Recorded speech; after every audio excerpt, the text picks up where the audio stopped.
Този септември. За първи път. Добре дошли в най-бързия спорт в света. Светът на колите. Който се състезават само най-добрите. Завладява небесата. Как пък няма миг спокойствие?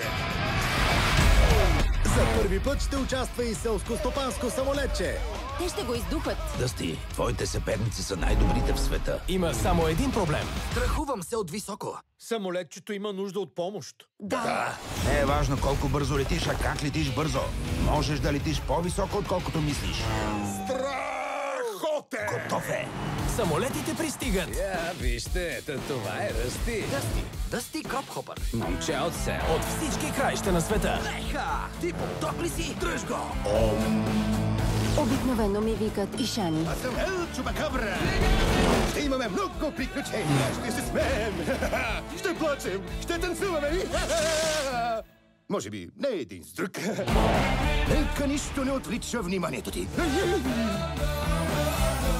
Тя е като изгрев слънце след цял живот в тъмнина. Или като една хубава тор върху поле с изсъхнала трева.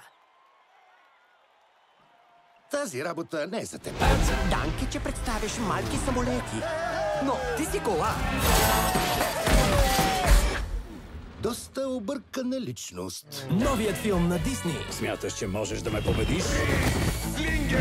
Хвърлям ти ръкавица! Това беше засрамващо. Ако търсите герой, Връщай се в Джерси, слабак. погледнете към небето. Тук е Дъсти Кропхопър.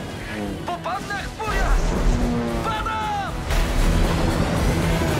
Вълнуваща история за едно вечно губещо момче. Като във филма за губеняци. Това не е такава история. Но има губещи, нали?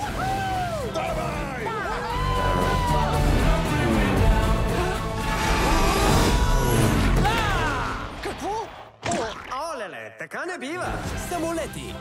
Помощ! Помощ! Голям замък! Мили отясно! Дължа ти живота си. Ти плачеш ли? Как ще плача? Аз съм британец.